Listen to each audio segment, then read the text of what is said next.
Ang mabuting balita ng Panginoon, ayon kay San Lucas.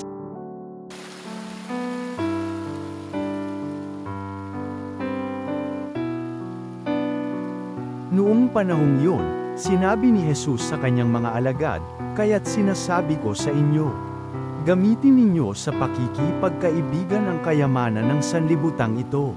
Maubos man ito'y may tatanggap naman sa inyo sa tahanang walang hanggan.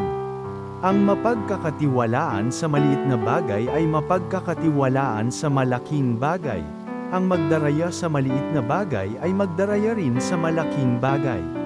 Kung hindi kayo mapagkatiwalaan sa mga kayamanan ng sanlibutan ito, sino ang magtitiwala sa inyo ng tunay na kayamanan?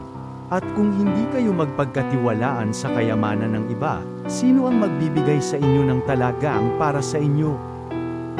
Walang makapaglilingkod ng sabay sa dalawang Panginoon. Sapagkat kapupuotan niya ang isa at iibigin ang ikalawa, paglilingkuran ng tapat ang isa at hahamatin ang ikalawa. Hindi ninyo mapaglaylingkuran ng sabay ang Diyos at ang kayamanan."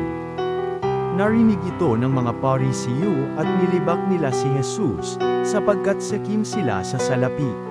Kaya't sinabi niya sa kanila, "Kayo ang nagpapanggap na mga matuwid sa harapan ng mga tao, ngunit nasasaliksik ng Diyos ang inyong mga puso. Sapagkat ang itinuturing na mahalaga ng mga tao ay kasuklam-suklam sa paningin ng Diyos." Ang mabuting balita ng Panginoon.